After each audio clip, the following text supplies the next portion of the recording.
Okay. So we are grateful on tonight to welcome Dr. Rob Eschmann, the author of When the Hood Comes Off, Racism and Resistance in the Digital Age. If you don't have it, if you haven't read it, please buy it, recommend it to your friends. It's really a good read and something that we all really have to be concerned with in this era. So Dr. Rob Eschmann is a writer and educator. I'm going to ask you all to mute yourselves. A writer, an educator, a filmmaker, and a scholar from Chicago. Dr. Eschmann writes on educational inequality, community violence, racism, social media, and youth well-being. His book, When the Hood Comes Off, Racism and Resistance in the Digital Era, systemically explores the way online communication has changed the expressions of racism, its effects on communities of color in society, and resistance to racism at individual and structural levels. He is an associate professor at the Columbia University School of Social Work and a faculty associate at Harvard's Berkman Klein Center for Internet and Society. Welcome, Rob. We are really grateful to have you on tonight, and I'm going to spotlight you and I'm going to spotlight me to ask you some questions. And just really grateful to have you. Where are you? Oh, well, thank you so much for having me, here. I'm excited to talk with you all. I'm actually in Chicago right now, so I'm not in New York. Okay. So tell us a little bit about yourself and your trajectory as a scholar, a teacher, and an author. Yeah. Oh man, how much time do we have, right? A You little want bit. I said a little the bit about short you. answer, I'm born and raised in Chicago.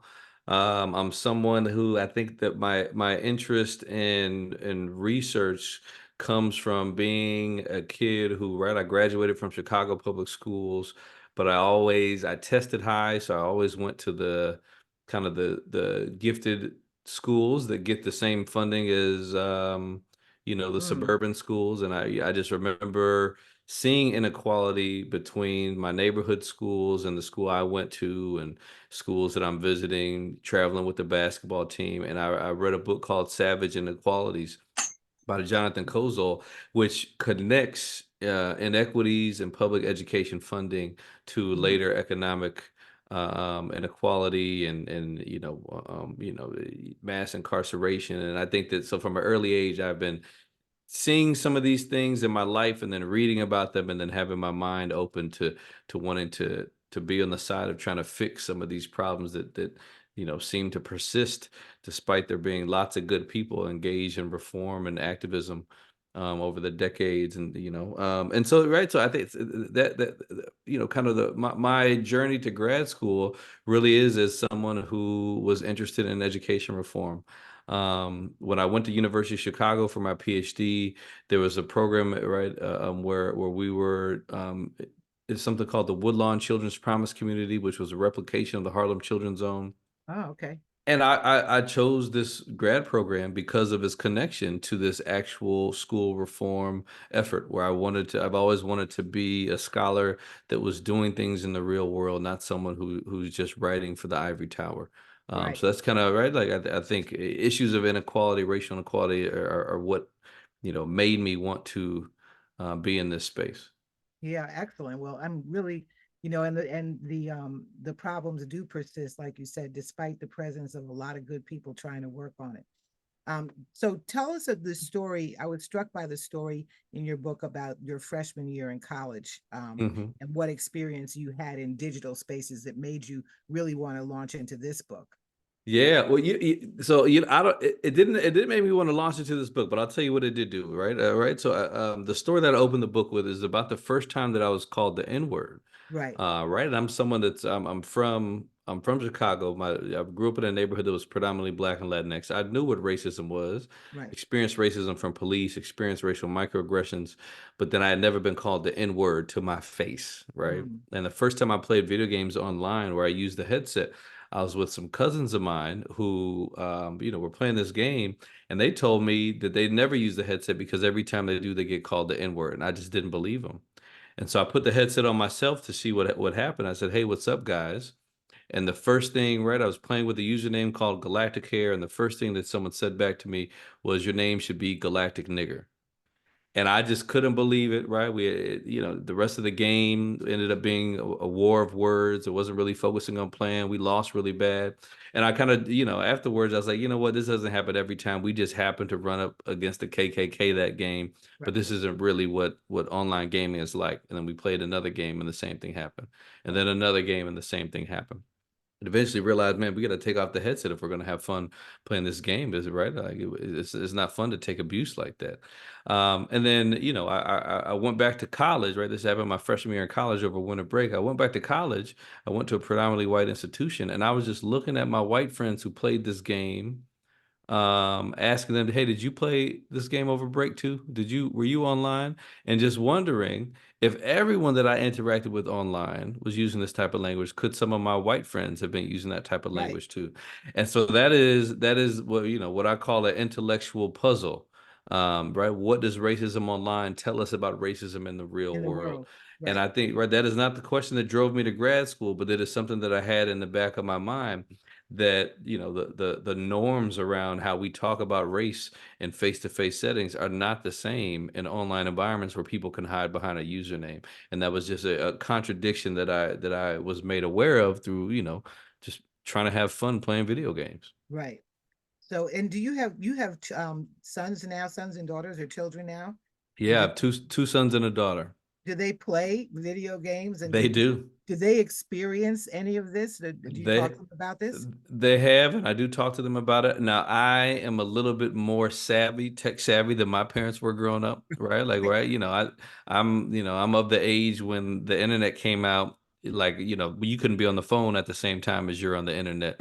And my Right. parents didn't know anything about what was going on online, versus now I know tech, right, and I'm Right. teaching my kids how to use this tech, and so I know how to change the video game settings so that you can only talk to your friends, you can't talk to the strangers.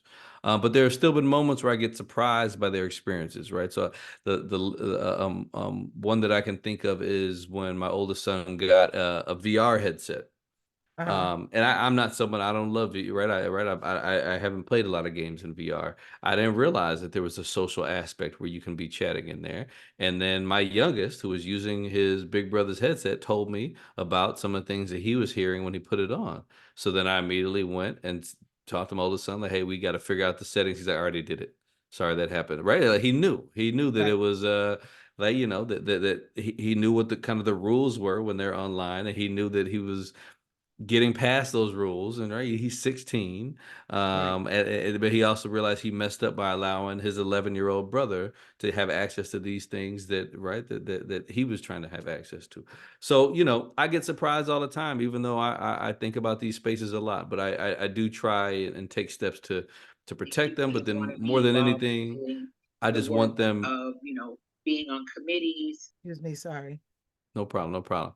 I want to make sure that we have an open relationship where when things happen, they know that they can talk to me about it. They're not going to get in trouble for it. Right. Right, but I'm going to troubleshoot, and right, they know that I'm on their team. And that, I think that's what I really want to maintain. So wait, you said VR and you're Yeah. talking to a woman of a certain age, so you Ah, to I'm tell me sorry. that's Virtual okay. reality, virtual Okay, okay. reality. So it's a like the I'm like, okay, goggles you let's go with wear. this the goggles. I Yeah, got it. yeah. And so you're in a video game at this point, and when you look around, like, you're completely immersed in You're this environment. completely Yeah. immersed in the environment. See, that would freak me out because I need to be aware of all the rest of my surroundings. You couldn't put me in a virtual reality, but Oh yeah. okay. So talk to me about how you conducted the research for this book. And when we first met, I started talking to you about trying to figure out how to conduct, research and evaluation for nurturing justice. And you were like, Uh-huh. wait a minute, I thought we were talking about a panel discussion. Uh, But so I'm sorry about that. But I do want to get a sense of how you conducted the research and like where did you go? What did you do? Who'd you talk to? Tell me. yeah, yeah. So I started this research project when I got wind of a website that popped up on a college campus that allowed it's called Politically Incorrect Confessions, and it allowed people to anonymously post messages and have discussions about things they didn't want to talk about in person, and it just turned into a home for racist, sexist, homophobic Wow. content. But you had to be a student to post. So, right, the students couldn't think about this the way I thought about people in the video games. Oh, this must be the KKK. Like, no, you knew that these were your classmates, your peers who were saying these ugly things. And that really had a big impact on that campus, kind of a reckoning with people realizing, wow, racism is still here. And we thought that it was behind us. We thought were past this with the victories of the civil rights movement. And so what I did is I went to cultural organizations, right? I went to the Black Club, the Latinx Club, the Asian Club. And I talked with students about the project, and I recruited from those spaces. I wanted to focus on the experiences of people of color and really understand for how are marginalized groups experiencing race on campus and then online? What are the differences, and how are their experiences online informing the ways that they think about the world and themselves? And so really it was having conversations with students, and I started at just one school. And I found some really interesting things. And I wanted to make sure, that what I was finding was not just, right. So this was part of the research process, was not just unique to this one space. So I Right. expanded the study to other schools. And so in the book, I have 86 interviews with students from 5 different schools in Los Angeles, Chicago, New York, Boston, and Atlanta. Um, and then, so the Right. process is taking these, my findings from one school and then expanding the study to see whether there are inconsistencies across different spaces, or whether this is a story that we can really understand differences between online and offline experiences. Well, And oh, go ahead. so let me just ask you this. So you Yeah. went to mostly urban areas. Did you ever do any research with students in more rural or suburban areas? That would no. Okay. No, no, I did not. No. Okay. I'm just Yeah. curious. Okay. So Mm-hmm. go ahead. I'm Mm-hmm. sorry. I'm sorry to No. interrupt. No, no problem at all. I think I have 3 schools that were private, 2 schools that were public, 1 school that was over a third Black, 1 school that was over a third Latinx, 3 schools that are majority white. So you Okay. have some differences between the schools that can that can adjust for some of those differences. But I didn't go to any small college towns and rural Right. areas. Okay. Yeah. So yeah, go ahead. Yeah, yeah. And then after that's done, now I'm thinking, okay, I have this story that I can tell about how the internet changes how people talk about race on college campuses, but I wanted to expand it even more. I wanted to understand, think about, how tech changes our racial discourse more broadly. And so I got social media data. And so I analyzed, tens of millions of tweets over a 10-year period, looking at trends and how people talk about race online. And I think rather putting that together with the interview data, I can tell a more comprehensive story that begins on a college campus and then ends in the broader Twitter sphere.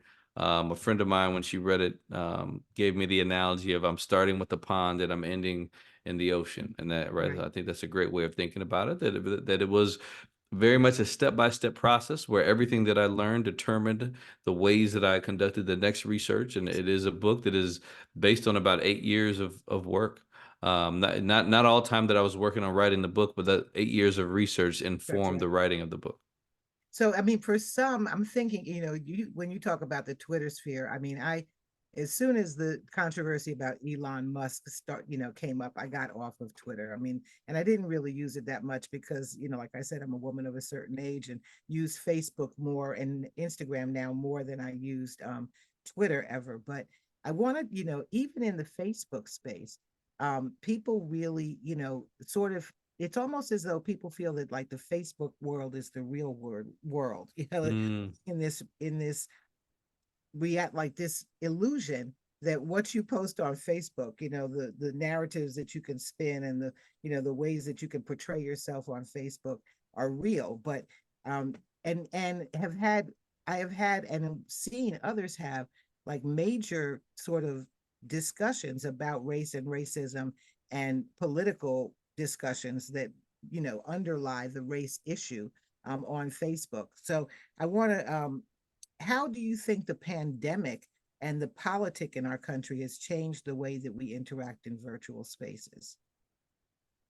that is a great question. I think that right, like one really cool way, right? I think that the pandemic taught us we're already using the internet to communicate, but the pandemic really helped us master some of this online communication and normalize it, right? So from Zoom meetings like Right, this, which were right, less common before, but now we realize, hey, we can still get together physically, but sometimes it makes sense to do it online, right? To right. things like the versus battles.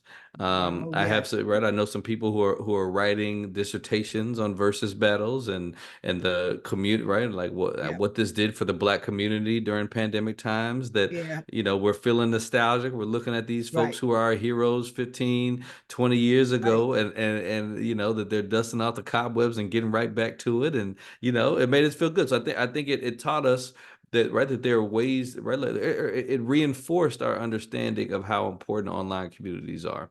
Now, Yeah, I think it's interesting what you're saying in terms of, like, some people think seeing Facebook as being the real world. And I always laugh at these posts like Instagram versus reality. Like, you see right, this picture of this vacation and it looks right, perfect. And then you see someone, they take a picture of the other side and you see that there's 1,000 people waiting for that one angle. And you realize, oh, like, no one who's there is having this peaceful time in Greece, because right, everyone is looking for that Instagram shot from that location, right? So I right. think that there's an element of that. But there's something called the digital dualism fallacy. And it's this idea that people think that the online world is distinct from the real world, is disconnected from the real world. Mm, Is our tendency to negate things that happen online as not being relevant. But the right. reality is the digital world is so integrated into our daily lives now that right, that we can think Yes, about our lives as being a mix of the digital and the physical. And that, I think that is closer to the truth. And I think that it's cause for us to take seriously things that happen online, right? I have a study that just came out. We found that in the days after President Obama gave speeches, there were spikes in usage of the N word on Twitter, right? really. Yeah, and right, and these, right, the same spikes don't follow Michelle Obama speeches. They don't follow Donald Trump speeches. That there's something about the symbol that Barack Obama was that caused people to get upset and get online and be more racist that day. That's Wow. a right. That's a scary study. We there's other studies that show that in voting districts where people searched racist terms more often, used the N word on Google more often, were less likely to vote for Obama in 2008, despite that area voting for Kerry 4 years before. Mm, Right. So we're seeing the relationship between online racism and voting patterns. I saw a presentation for something I'm not sure if it's published yet, that found that when you map Twitter data, you can look at racist content on Twitter, and it maps on to Black mental health patterns when people spend time in the neighborhoods that have higher ratings of racism online. So wow. when you map Black people's GPS, if Right. they are going through the neighborhoods where people are being more racist on Twitter, their Uh-huh. mental health is lower. Wow. Right? I can't explain to you what the mechanism is, but we are starting to understand how, right, like how connected the online world is to the physical world, and that's still Yes. right. We're still learning about those things. Right, so absolutely, I think it's right, like that's central to kind of what I'm trying to do, is understand what are the effects of this ugliness online Right. on people, On and people. how are we, right, people of color in particular, society in general, and then how are we responding to that, and right, because a big part of the book is also about resistance and fighting back. It's when you talk about the reaction on Twitter to Obama, but not Michelle Obama. That's really interesting to me because she had so much hate, like in the Twitter sphere and in like in social media spaces after her, whenever she appeared, and so much criticism. Her arms are out, or this or Hmm. that. She looks, the way that she appeared, comparing her to a monkey. But I think that what that points out is that, what the difference between Obama, like Barack Obama and Michelle Obama, has to do with the fear of the Black male, right? I mean, and that real, I mean, you could see, I mean, Black women have their own thing going, but it's really serious for Black men. That I think I was very surprised by that finding, to be honest. Yeah. The day on Twitter that had the biggest use of N-word Uh-huh. was the day when Michelle introduced her obesity program. And Okay. Barack gave a speech on the same day. So when they both gave a speech on the same day, that was the biggest spike in the 8 years that we were looking at this data. So I was expecting it to also be connected to Michelle. I Wow. think that the theory that I have is right. We're kind of drawing on a theory called white rage by Carol Mhm. Anderson, Yes. and this notion that symbols of Black advancement are always followed by periods of Right. white rage where white folks are trying to break down that advancement. And I think Exactly. that by being in a position of power, Barack was the symbol that Yes. that was scary for people to see blackness in a position, in the highest position of authority in our country. Right. It's interesting that you mentioned Michelle Obama's obesity program and initiative, because my sister Karen worked heavily on that and actually designed for Michelle Obama, designed that whole drink up campaign, drinking water campaign. Oh So wow, yeah. that's So amazing. what are the big questions that you ask in this book? I mean, maybe you've already answered that, but um, yeah, and if there's anything more that you would like to say about the big questions that this book poses. Yeah, yeah. So the big question I went into the book looking to ask was right, like what is it about online communication that enables more Mm, explicit or more open and overt forms of racism, and what effect does that have on folks of color right. and on our world? But the question that ended up being the most interesting was how are folks of color fighting back? Yeah, that's what I And wanted to right, know. yeah, yeah, and I think that that is not what I thought I was going to find.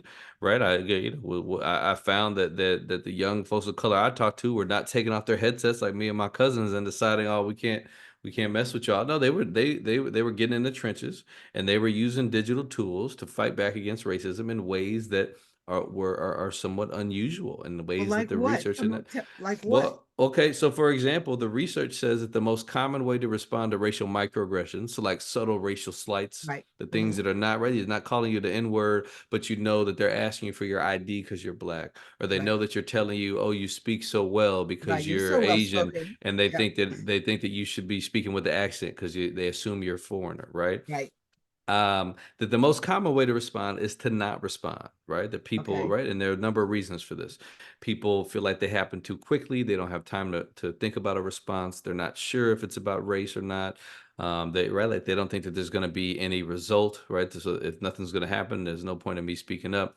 They don't want to lose friends. They think that they are Mhm. going to be labeled too sensitive or too militant if they can't take a joke about race. Maybe right, maybe not get invited out for drinks the next time, and so all these things make people just suffer the right racial Suffering microaggressions in in silence. silence. Right. And there's a large literature that looks at the effects of this on mental health, that Yes. it hurts us. It kills us over the long term to have these subtle indignities day after day after day and to just accept them. And And one of the that's not so much different from what happens in the real space, right? I oh, mean, that's what I'm talking about. right.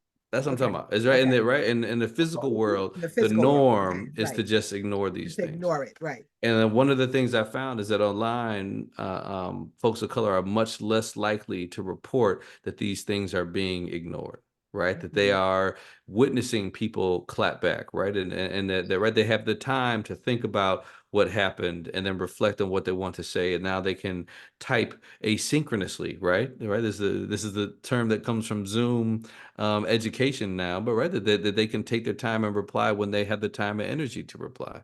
That a lot of times microaggressions happen in settings where they're not the only person of color in that room who experiences it, so someone else can reply. So now you have a community or a Mhm. collective response to this racism. Or right, you have right, if you're not sure it's about race, but you have 20 other people who think that it's problematic and comment, then now you realize, oh, my interpretation is, It's is accurate. being justified by other people's feedback, and now I know that I should say something because I'm not just imagining this, right? Right. Instead of feeling like, oh, if I say something, nothing will happen. There's a number of examples of people, challenging racism in ways that they felt led to change, right? There's an example I tell in the book of right, a Black man told me a story of a white student posted a picture of a Black dining hall employee reading the school newspaper, just captioned with "ha ha ha ha ha."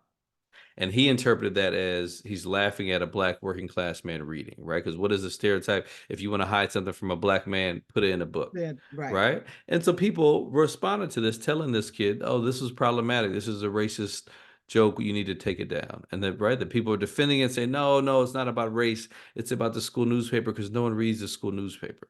And you think about that in person. If you Right, tell someone that you're bothered by something and they tell you it's not about race, the fact that you think this is about race means you're the racist here. I didn't even notice that this guy at this table was black. You got to oh, just back right, up, right? Like, right? Like you can't challenge someone and tell them, no, you are a racist. This is how you meant it. We don't know what's in that person's heart or mind, and we tend to just back up in those situations. But online, you had a collective response with over 100 comments written over a week, letting this person know this is how we are interpreting this collectively. And after a week, the poster took the post down.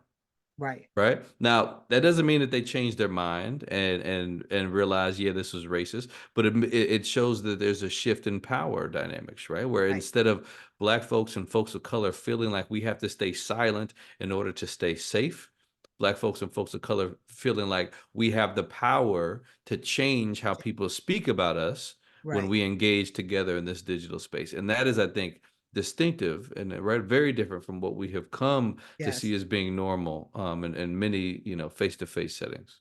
yes. So I want to talk a little bit about like what traumas and triggers did you experience as you interviewed the students, your as you did your research, like how did that impact you personally? That is a great question. I don't know that I felt trauma as I was talking to them. I think that these are issues that I have experienced personally and thought about so much that I did not feel trauma. That's not the word I would use. Okay. There were some moments where I stopped the interview and offered my help to try and Mm, solve a problem. mm-hmm. Right, like there was a moment of a student who was called the N word and then by someone in her dorm, and then ended up leaving the dorm because they were getting bullied because when they reported it to someone, instead of the person reporting it getting the person in trouble who used the word, the person who reported it told the other students that this student had reported it, and so now they were being bullied by the people Mm, saying like, "You're going to ruin this guy's life. Why are you doing this? Blah blah blah." And I stopped the interview there because I was like, okay, I know some people, right? Like in order to get in order to get permission to do this research on campus, I interacted with some folks right, in the diversity office. I know I can walk with you there now. right, And if you talk to that person, I promise that this will change. And right, that means that the person who did this and who leaked you telling is going to get fired and you are going to be able to stay in the dorm. And that kid who called you N-word is going to have to leave the dorm. And they took the email. They didn't want to do it. Right. Like, and I think, again, it's difficult to respond and right like that you feel like there are going to be consequences, but I think there were several moments like that where I stopped the research and became more of a social worker in those moments of like, okay, if you need help navigating this, I have an idea of how we can do that together.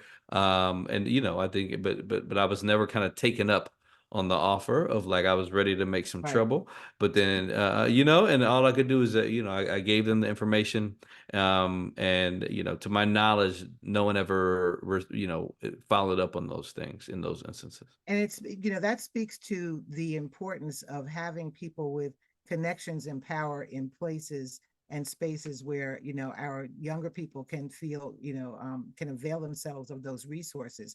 I often, in the work that I do, that we do at Nurturing Justice, I often tell the story about, I went to a predominantly white institution, Vassar College, for college. And, one day coming back from spring break and niggas suck scrawled in 6-inch letters, black like spray paint all over every single dorm on campus, every single Mm, dorm. And the the some of my white friends were telling me that the Klansmen were recruiting um, white male students to be part of the Klan, and the Klan was marching every Saturday on the Dutchess County Mall, every wow. single Saturday. And of course, the first thing I did was call my father, who is a federal judge, and say, you got to get me out of here. Black women were being raped like once a week on campus. Mm, And my father brought the wrath of the U.S. Attorney's office down on the school and sent federal marshals to protect myself and other students similarly situated. But that doesn't happen typically, right? So you just would crawl into hmm your shell and take it. Um, So yeah, but it's important for us to be in spaces and to speak up and to have those connections, right? So Yeah, you know, that is a huge point. And actually, let me this actually brings me back to maybe what my answer should have been in terms of how did I get into scholarship. My first research project was I noticed that a lot of Black folks at my undergrad were transferring out. mm, And I did a retention study where I got some funding from the school and I interviewed Black alum for the past 50 years about why they left, right? uh, Folks who had started and left and trying to understand what was going on with Black student retention. And right, like that people have stories like yours, but they don't have the connection for that right, to stop, and that you just have an institution where the people who have rough times end up leaving and they don't ever question whether they're doing something wrong and not keeping people around. right. So let me see. How do the findings in your book deviate from the contemporary theories of race, and how should they shift the way we understand contemporary expressions of racism, and Yeah. how younger people of color are using technology to engage in resistance and resistance movements? I mean, you talked about that a little bit, that there's more sort of gathering together and, collective resistance, but what are the other ways in which, well, I'll just leave it at that. Yeah, I don't know yeah. if that question made sense or not.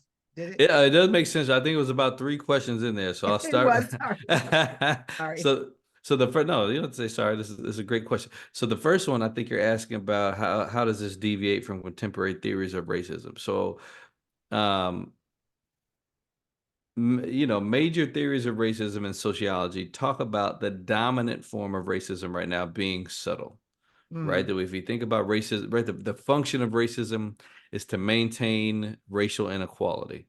So during the Jim Crow era, racism was open and in your face because they needed you to walk on the wrong side of the street. right, Racism was the law of the land. No one felt ashamed of being racist. Nowadays, racism is illegal, so racists tend to be a little bit more quiet about their racism. Even people who do racist things often say, "No, I'm not racist. I'm the least racist person in the room." Right? People tearing down affirmative action aren't saying we're tearing down affirmative action because we don't want Black folks in our schools anymore. They're saying this is a reverse racism. This is a racist right, policy. We believe in equality. Martin Luther King wouldn't like affirmative action, right? So they are hiding their right. They're masking their racism through other policies and programs. right, And I think that is the really an excellent theory for understanding what racism looks like in a country where racism is illegal. But right, this idea that the dominant form of racism is more subtle is a little bit inconsistent with the ways that we see racism in online spaces. And I think that part of what I do is try to understand what it means for racism to be unmasked mm, in online spaces where it's no longer right, the subtleties become more clear, where the hidden secret racism becomes open, whether it's through people having anonymous usernames or leaked text messages or emails. And we're able to, people who do not know what racism looks like when it hides behind these subtleties and these mm. laws that are race neutral but racist in their Application. in their application, that it helps people see the way these hidden mechanisms of racism work. And I think that is the big difference with online racism, is that it is unmasking, the invisible mechanisms of racism that are, really that make sure that racism keeps its power. Right, Which ties into the next part of your question, which is right, about resistance. Is that the more people who see how racism works, the more people can be involved in fighting against racism, right? That there are folks out there who really did not know that the police were racist until they saw some of these videos of police right. shooting unarmed Black folks, right? And it's interesting for us to think about, right? I remember I had a conversation with a white friend who tried to tell me, oh, racist or cops are jerks to everyone, and gave me the example of being pulled over while speeding just a few miles over the limit, and was so angry at being pulled over for just, they're only going 3 miles over the limit, that they stormed out of their car, went up to the cop and said, "Why did you pull me over?" Picture that.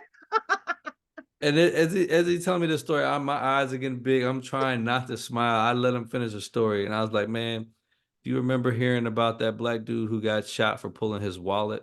He got shot Right. 40 some times."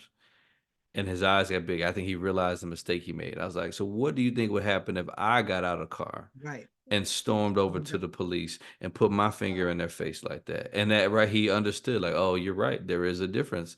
That the ways that I feel safe talking to cops are not the ways that you should feel safe talking to cops. And right, but sometimes it takes strange things for people to learn that lesson. And there are white folks who legitimately did not know it until they see some of these videos that go viral. So I think that is part of what technology is doing. Is it is opening the eyes, right? Is changing the national conversation about race and racism, and then it really it allows communities of color to bypass the traditional gatekeepers of information, that we don't have to wait for journalists to tell our stories. Right. If we can make it go viral ourselves, then that means that our stories are going to be told even when the powers that be don't want them to be told. Now Right. we are starting to see that, right, these social media companies can tweak the algorithms and try to silence folks, but they're Right. having a tough time with that. And you're still seeing different narratives shared on social media than you do in the mainstream media. And that is a powerful difference in terms of how activists and right work, is that we are able to tell our truths and to tell counter Right. narratives even when they are uncomfortable for folks in power. Okay, I'm going to ask you a question that's going to reveal my, like lack of my tech savviness, lessness. Um, Tell me what Black Twitter is. Uh-huh. Uh-huh. Black Twitter Know what Black is Twitter is, and it how look to it access it.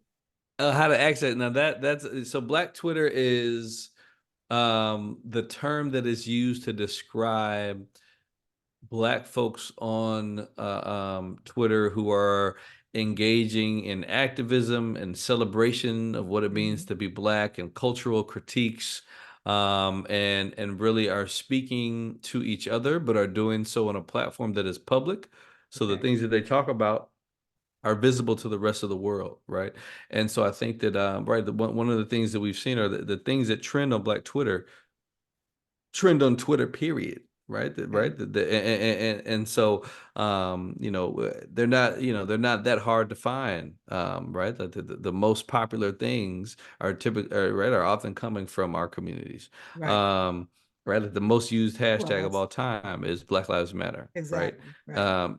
And so I think yeah, so right, and Black Twitter is this, it is a space that, right, Andre Brock wrote a great book where he talks about how it's not just about resistance, it's about everyday life. Right. One of the things I mentioned in the book is that Black Twitter is the reason why I have to watch TV shows the moment they come out, because people Right. are live tweeting them, Yes. and in a way that is right. And right, we're talking about Game of Thrones as Game of Thrones is happening. And Right. I'm more the type with streaming. It means I can relax and watch it when I feel like it. But no, I got to get up there and watch the show on time. Otherwise, the notifications on my phone are gonna give me some spoilers, which I hate. Right. Right. Well, I mean, and so not only I think that it's a really good point when you say that it's like it's not just the resistance, but it's also the celebration of our culture and our life, and you know, and our joy is part of resistance, right? Our ability to celebrate our culture and and to celebrate one another and to love on each other is part of the resistance, right? Because Hmm. we're assaulted daily with this racist environment, like I call it the air that we breathe, that it's like breathing in a different space. So, but there is no separate Twitter for Black folks. Is that what you're telling me? Okay. There's no separate Twitter. It's Okay. just Black people on Twitter, which, I think people were worried about what is going to happen to Black Twitter under Elon. Uh, I was a little bit less worried because, Twitter has never, it was never designed for us. It was designed right. for For capitalist capitalism. purposes. Right. And I Exactly. think that, right, I see it as being, even if the leader wants to silence us, that I think that we're going to find a way, right? The Black bloggers, Right. before they were on social media, were sharing counter narratives on blogs, and blogs are not designed for counter narrative sharing, but that's how we use them. And I think that we're going to continue to find a way. I hope Black Twitter survives. I do love Black Twitter. Yeah. So I want to open this up. I'm going to unpin you, and I'm going to open it up for and I'm going to unpin me, and I'm going to go gallery and open it up for anybody to ask questions. Are there any questions for Dr. Eschmann? Karen, go ahead. Unmute. So, I have I have a lot of questions. Because while we're talking about Twitter and Instagram and Facebook, you know, the research is showing that people spend on average 90 minutes on TikTok. Wow. And that is something that is hugely influential, and in policy circles, they're trying to get a handle on that because of the ability to geo-target specific users, where they were able to basically target those users and get them to write to their congressional offices. And so I just wonder what your view is of all of the effort to kind of regulate. I mean, this has become a utility now, really. Yeah. Social media has become a utility. So what is your view of how policymakers? And then I have another question about AI, because Right, I want to ask about AI it. is going to advance all of this on steroids. And I think there's some great things about AI, but you know, there's a lot of bias in AI already. Yeah. So if you wanted to just Yeah. No, I think that's a great question.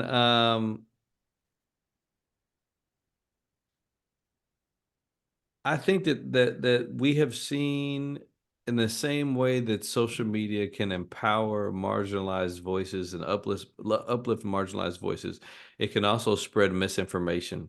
It can also be used for evil, right? It can be used to recruit folks, to join the KKK or other white supremacist groups. It can be used to disrupt our elections. So I understand where some of this fear is coming from with TikTok, but I also think that some of that fear is being driven by kind of this this kind of red scare moment of, oh, we don't want China with our data.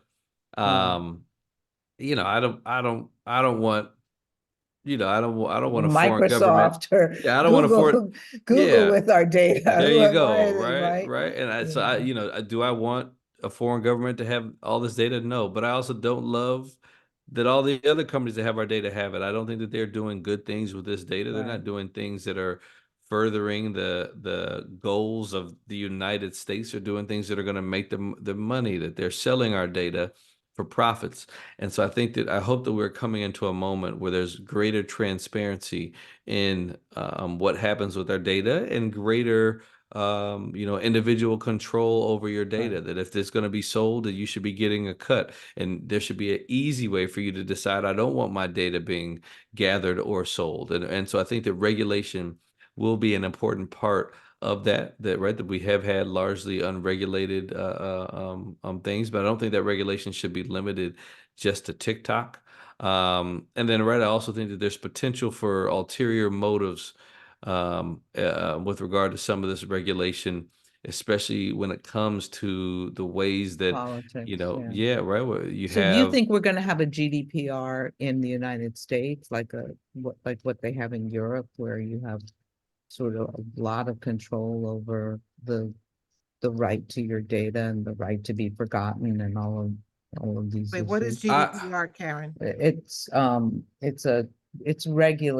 a regulatory scheme that the EU has enacted, that allows people to have more control over how their data is used, and their right to privacy, basically. And can you unspotlight me, please? That's I'm very sorry. disconcerting. I do not like that. Thank you. So I don't know that we're going to follow Europe. I think that capitalists have a stronger hold over here than they do over there, right? Like, we still got the chemicals in our food that Right.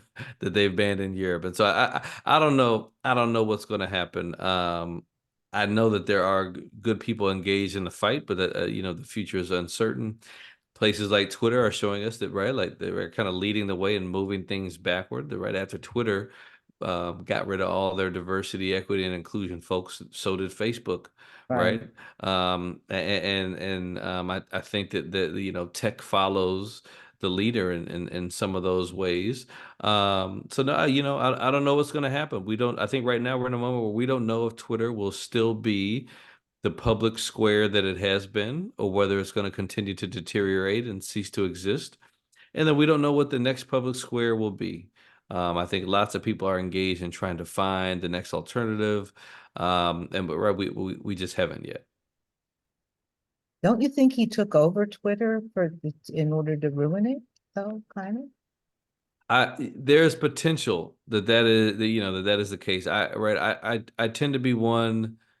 I don't know that I can speculate on motivation. I can more react to what has happened. It looks like that right. Like it would not be surprising to learn that that was the motivation, given how it's gone.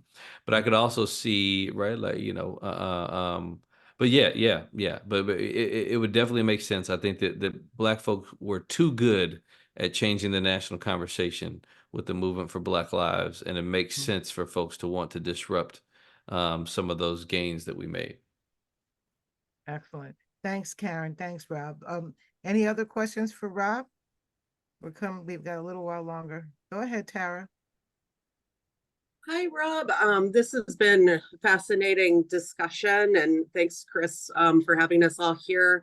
At the risk of getting overly political, we're about to go into another election cycle in which Donald Trump is the nominee of the other party, and everything that brings with it in these online spaces and with Russian bots and all of that. If you best social justice community like us can Sorry, you just broke up hit for a second back. for me. Tara, you broke up a little bit. Say it again. Oh, sorry.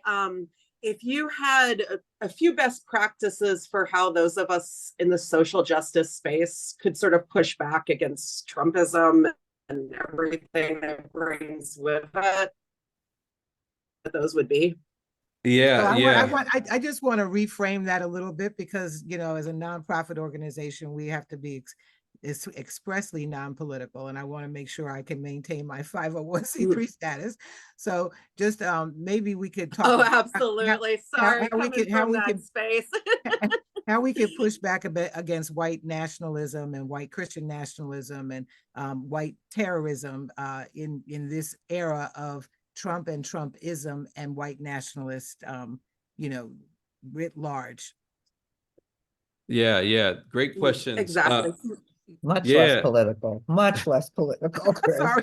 Good job. Sorry. So That's a great reframing. I would say, this is difficult because I think that there are some folks who are rather when you have people who, when their ideologies, like when they have like a vested interest in maintaining a certain point of view, no matter what you say, it's not going to have any impact. The way I think about these things are that there are some people who really don't have the information that they need to think outside of the box that they have developed in their whether it's in their real world circles or whether they're in an echo chamber online, and they think that what they're saying makes sense. I think that challenging false information, providing evidence, of alternative views, introducing counter narratives. That these are things that can be draining work, but I think that there is some evidence that they can have an impact on changing people's minds and helping them to see other points of view. I did a study where we looked at tweets about Colin Kaepernick when he took a knee, and people were burning his jersey, and we looked at what users made a concession in a 1 week period of engaging in this online conversation. And the more messages people received, the more likely they were to concede a point, right? Just by being talked to, that they are more likely to, at the end of just 1 week, be like, okay, I understand why he was protesting. I understand he's not anti-American. Because people were engaging them. And so I think that there is potential for having these conversations in a way that can create change. But I also know that there are folks who, no matter what you say, they're not going to change. And that there are some other people, if you respond to a tweet, you're going to realize, oh, this was a bot. This is not a real human that's responding to me. Right. And so it can be difficult. But I think that you're at a large part of my book is about digital resistance and the ways that speaking up can stop the reproduction of problematic ideas and attitudes and ideologies. And I think that the more of us who are pushing the needle in that way, that we Right. may be able to see some change. There are other folks who are doing more large scale interventions and trying to correct misinformation. But I think on an individual level, all we can do is in our communities. I know that, look, I do this work all the time where I'm in a group chats with my friends who have the problematic beliefs, and I haven't given up, right? As frustrating as it can be. And I think that those are things if we do in our circles, that we can begin to, create change where we are. Excellent. Karen, did you have a Karen? I wanted to ask another question though, just to Okay. clarify, sorry. Karen Walker, I'll let you Oh, go okay, after my sister, okay? Go ahead, sorry. Karen Watson. Go No, ahead, I Karen. just wanted to clarify that you said that you did research that in the zip codes where the N word was being used the most, when people actually physically went into those zip codes, they had a change in their Mental health status. mental health But status. that wasn't his research. That it wasn't was my Karen. research. Oh, That that wasn't my wasn't- research. Yeah, okay. yeah. Let me see if I can find her name quickly. It's a Black woman at NYU. But also, is your research used in policy circles at all? I mean, have you, because St it seems like it would be important. Stephanie Cook is her name if you want to look up that work at Okay. NYU. Yeah, probably not as much as it needs to be, Karen. And so no, I don't think that I'm necessarily plugged into policy circles in that way. And so I think I am. I was very intentional about writing this book to not read like an academic book, where I want it to be useful for folks outside of academia. I think that my kind of post-book projects have been trying to think about filmmaking as a form of intervention.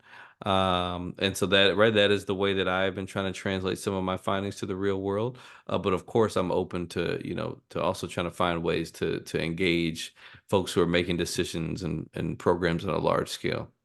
I'm going to connect you with my sister by email. So, because she's in serious high level policy spaces.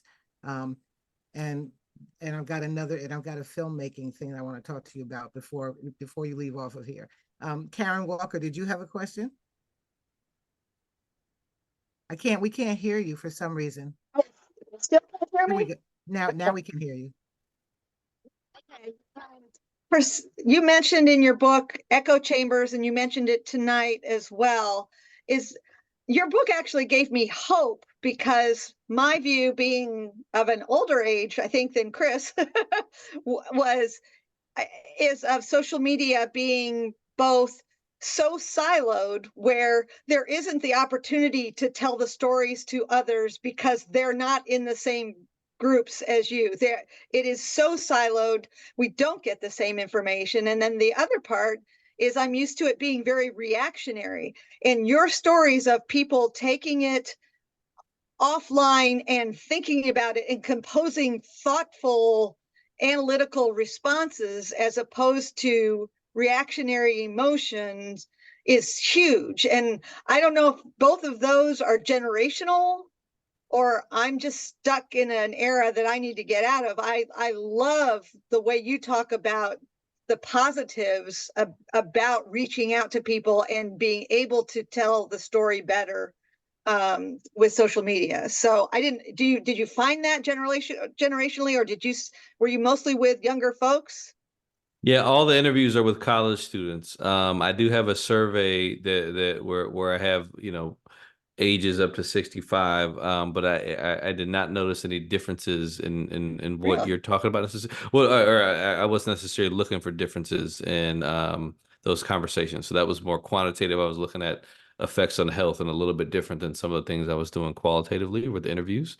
No, I think that's a great point. I think that there is potential for both. There's potential for, right? Like, we know that things get hostile online, that when people are separated by anonymity and not looking at folks in the eye, that they tend to Right. communicate in ways where they're departing from the social norms that dictate how we interact with each other in face-to-face settings. But at the same time, you have time to construct things that are meaningful. And I think that that is a potential key when we think about interventions and how we want to interact with folks, is that right, like you may have people on your Facebook friends list who have an echo chamber of Trump information, but you're also their friend, and you see them posting these things that to you look crazy, but to them is just in tune and in line with all the things that they're seeing on their feed. And so you sending them a message and replying to this and say, hey, just so you know, what you're posting here is actually not true. Here's a link that talks about this being a myth, or this being, something that came from a Russian bot and the misinformation campaign. And see if that has any kind of a difference. And maybe they write you off and say, "Oh, you're a lefty. I don't want to hear that mess." Or maybe that they realize that, "Oh, okay, if I'm sharing fake information, I need to be a little bit more careful next time." Right. I appreciate that. I guess I feel like there's less and less overlap. Hmm. I feel like that's actually getting worse, that people are siloing so they don't ever even Yeah, see that other voice. That Um, is so part of that has to do with the algorithms, where it used to be that everything we see are from our friends, and now the algorithms are showing us the things that they think we are going to find interesting. right. And I think Facebook is being intentionally apolitical with that, where they want this to be less about politics and more about having a good time and spending as much time in the app as possible so they can get as much data as possible and sell as many ads as possible. And then Twitter, right? Of course, with hashtags, you can still have conversations across the political aisle when you're talking about an event, and right, you're right, both people are using the same hashtag. But you're right. It is difficult at echo chambers, right? Like this is a huge issue that is not going away. And again, because these are capitalist organizations and it's all about the bottom line for them, it's about money, that they're not designed to give people good information. They're designed to keep people on the app for as long as they can. well, thank you for the hope and the positive view. I Thank you. appreciate Thank it. you. And then the other question many people asked was about AI, I think. Yeah, I was just going to ask. I was just going to raise it. I don't know. Have you extended your research into the AI spaces or no? No, I haven't been doing research into AI. I think, my big worry with AI is that it's going to make misinformation easier, that people will be able to produce it faster, spread it more widely. I'm also worried about, low income folks losing jobs due to AI automating a lot of processes, right? And so I think that these are legitimate worries that are going to have an impact on our economy, and we do not live in a country where there is a strong social safety net. And so what happens when we lose a lot of low skilled labor because of AI taking things over? So there's lots of things that are happening that are scary. I know that people have been writing and researching the ways that AI is being trained on racist content and how racism is being reproduced in those things. But no, that is not something that I've been researching just yet. Excellent. I mean that's thank you for those comments about AI, and it's interesting because I've been working a little bit with it through my grant writer, and it's a fascinating space, and we need to learn how to how to navigate it. And there are my nephew did some research around the algorithm issue, and so we got a long way to go and lots of areas to explore. Does anybody have any other questions for Dr. Eschmann? Okay, thank you so much. If you could stay behind, Thank you. It's really wonderful. Karen, stay behind Thank also. you. And Karen Watson, stay behind for a few minutes. So I really appreciate your being here. Thank you all for coming in. The recording of this interview will be up on our website within a day or so, and I'll make sure that if you want it, just go onto our events page. If you found this offering enlightening and exciting and informative, please go to our website at www.nurturingjustice.org and make a contribution. Go to our donate page and make a contribution. No amount is too small or large. So we welcome your contribution we can continue this work. And with that, I'm going to end the recording and say good evening.